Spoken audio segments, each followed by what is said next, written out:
Hello everyone and welcome back to You Know Who. I'm your host, the reviewer. And with me as always is my cameraman, Jamie. Hi, reviewer, you look terrible. Thank you, Jamie. It's because this season has been back-to-back episodes, so my reviews have had to be twice as long. But I've got good news.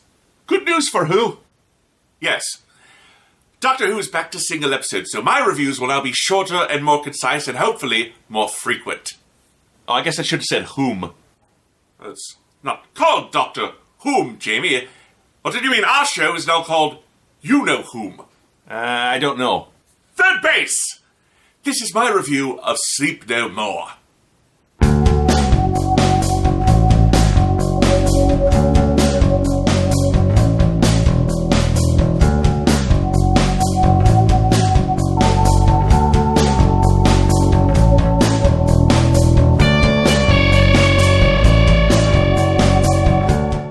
We hear a voice warning us not to watch this video.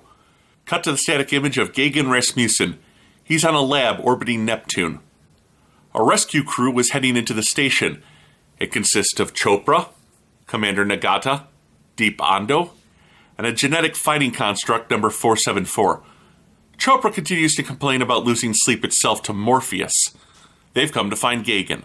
The station is dark and empty. Gagan explains that the crew was gone, but they found others there. The Doctor and Clara.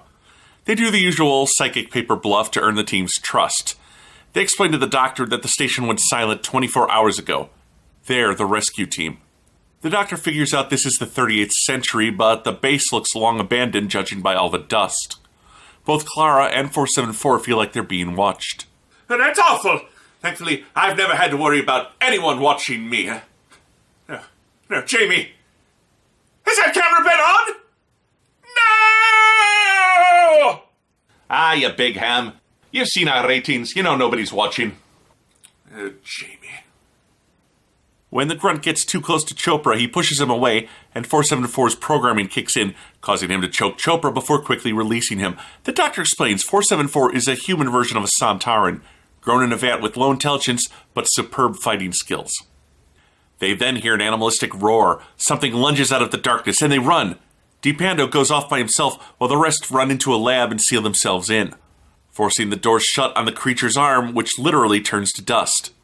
The Doctor analyzes the remains. It's composed of dead skin cells, mucus, and blood. Clara notices the large white chambers. The crew is somewhat surprised that she doesn't recognize Morpheus. One of the pods opens and sucks Clara in. A hologram then begins playing of a girl's swing choir singing, "Mr. Sandman." It reopens after a moment. Morpheus recognized that she was tired and it gave her a nap. 474 sees that one of the pods is empty. Inside is Gagan. He narrates that he wanted to leave, but the Doctor demanded answers. Gagan plays an informational video. Morpheus shortens the sleep cycle from 8 hours to 5 minutes. Now people can just keep working without interrupting a third of their day for sleep. Gagan is the inventor of Morpheus. The Doctor and Clara are horrified to learn that the Morpheus pod changes the brain's chemistry in order to achieve this miracle. Finally, they set out to find Deep Ando. The Doctor theorizes that the monsters are composed of sleep dust, that gunk you wipe out of your eye in the morning. Eye boogers? No, Jamie, not eye boogers. Sleep dust, sleet. That little bit of ephemera left in your eyes after a night's dalliance with Nemo in Slumberland. We're talking about that green crap stuck in your eyes in the morning, right? The Morpheus pod evolved the organic elements of the dust into a carnivorous life form.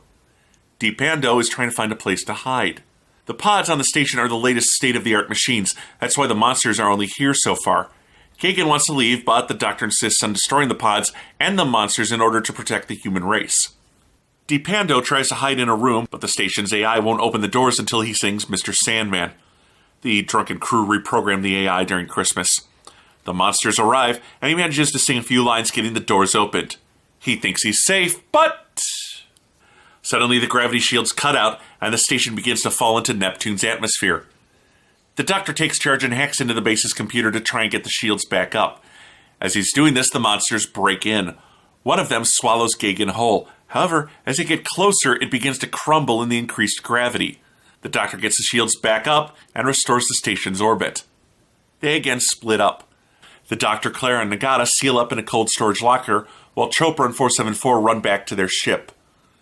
Chopra can give the rest of the team time to get to their ship, but after a while, he'll have to assume they're dead and destroy the station. Hacking into the footage of Nagata's helmet cam, and oh, by the way, they don't have helmet cams, he wonders why they killed Gagan.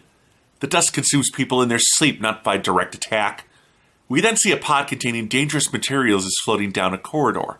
Clara calls to the Sandman, which puts the Doctor a bit off. He names the aliens around here, and did she just say they don't have helmet cams?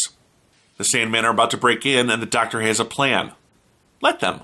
I can respect that. Sometimes you have to do the unexpected.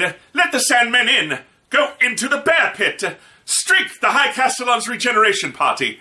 But then you have to deal with the consequences. Death, destruction, being exiled to Earth to host a low-rated internet review show. I don't want to stay. Take me home! Gagan admits that the Doctor was being very clever, and oh, by the way, he's not dead. The Doctor realizes the Sandmen are blind. So long as they're quiet, they can get away from them. Chopra and 474 come across a fire on the base and are soon trapped between it and the Sandmen. 474 knocks out Chopra and picks him up. He comes to find 474 down, badly burned. He's dying, but he did it gladly to save Chopra. Reluctantly, Chopra leaves him, and 474 rushes the Sandmen. The Doctor now knows that Clara wasn't being paranoid when she said she was being watched. Footage is being collected and stored wirelessly, even though there are no cameras. The dust is collecting the images. That's why the Sandmen are blind. Someone has hijacked their eyes. The POV shots are from anyone who's been in a Morpheus pod. The dust is watching. The Doctor is starting to understand that they're being manipulated. Someone turned off the gravity shields. They also find where that moving pod was stored, in the engines where it's hot, so something living could be kept alive. Chopra finds an empty Morpheus pod on his ship. However, he's sealed in with it, and a moment later, we hear him screaming. The rest of them arrive and hear the beginning of the tape that we saw at the start. It's his prepared alibi for what happened on the station. A wall slides open, and Gagan emerges. Gagan understands that the Sandman are the superior life form. He's trying to help them spread across the universe. They've been in telepathic contact with him and spared him after he promised to deliver them to a new food source, the human race. The dangerous materials pod contains Patient Zero, the first patient ever to use Morpheus, a man who hasn't slept in 5 years.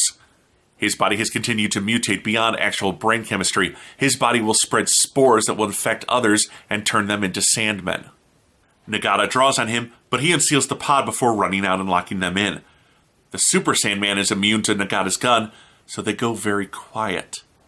The Doctor uses the sonic sunglasses to unseal the room. He then activates a holographic unit from the Morpheus pod he stole earlier to distract the Super Sandman. Nagata kills Gagan after he refuses to power down the ship. It's time to go. But the Doctor doesn't understand. The blind Sandmen, the ship losing its gravity shields. None of these things make sense. But overwhelmed by the monsters, the Doctor turns off the gravity shields. He, Clara, and Nagata have no choice but to escape in the TARDIS as the gravity begins to destroy the lab and the Sandmen. Gagan admits that the spores were a lie. It's still an electronic signal that creates the Sandmen. A signal he's encoded into this video. All those bits that don't make sense, they were just to keep you, the viewers, interested. I'm afraid Gagan is dead. Consumed by the dust. Show this video to your friends and family, won't you?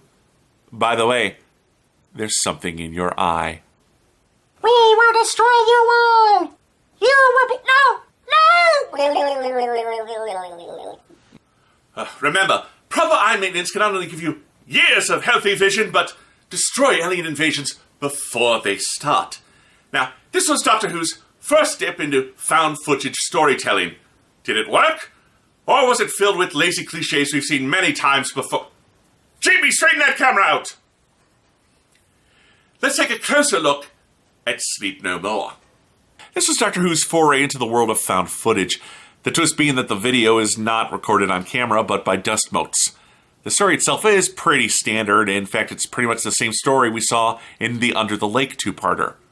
The Doctor and Claire find an abandoned base, hook up with the survivors, and have to stop the spread of killer monsters under the control of the main villain.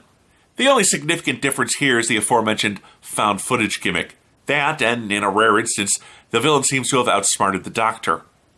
Actually, the best thing about this episode was that ending. finding out that all those life or death cliches were simply meant to draw us in and keep us watching. Like finding out that a long speech after dinner was just so you'd sit around and finish your poison drink. It's a rare moment of audience interaction, drawing the viewer in and making them part of the story, even though we're obviously not living on Neptune in the 38th century. Everything else was pretty mediocre. The Sandmen, and I thought it was a bit ironic given their origins, actually reminded me of the cheap rubber-suited monsters from Attack of the Eye Creatures. Honestly, there's nothing for me to say about the acting. Everyone was competent, but we never really got to know any of the characters, since this found footage format never really allows for interpersonal moments or reflection. It's all about being in the now. The two possible exceptions were Gagan and 474. His attraction to Chopra should have been better explored. I got the feeling it was more like a child finding a pet beautiful than a sexual attraction, but I can't say for sure. It's one of the aspects I would have liked to explore. Just how deep and soulful is this clone? As for Gagan, I enjoyed his nervous, sad sack performance. I appreciated it at the end he came off as more of a brainwashed victim than typical gloating megalomaniac. A stereotype we see again and again in Who. The science was a bit weak, so an electronic signal alters your brain. In doing so, the dead cells your body casts off now evolve into parasites, but they only eat you when you're asleep. That said, the sleep process is now only 5 minutes long, so how do they do it? The dust, Jamie. The dust. No. The dust. The dust is wreaking havoc on my sinuses. When was the last time you vacuumed in here? Jamie? Well, overall, this was a pretty average episode. But I forgive a lot for that strong ending. I give Sleep No More 3 TARDISes out of 5. Hoping you're well rested by the time our next review rolls around. I'm the reviewer, and this is You Know Who!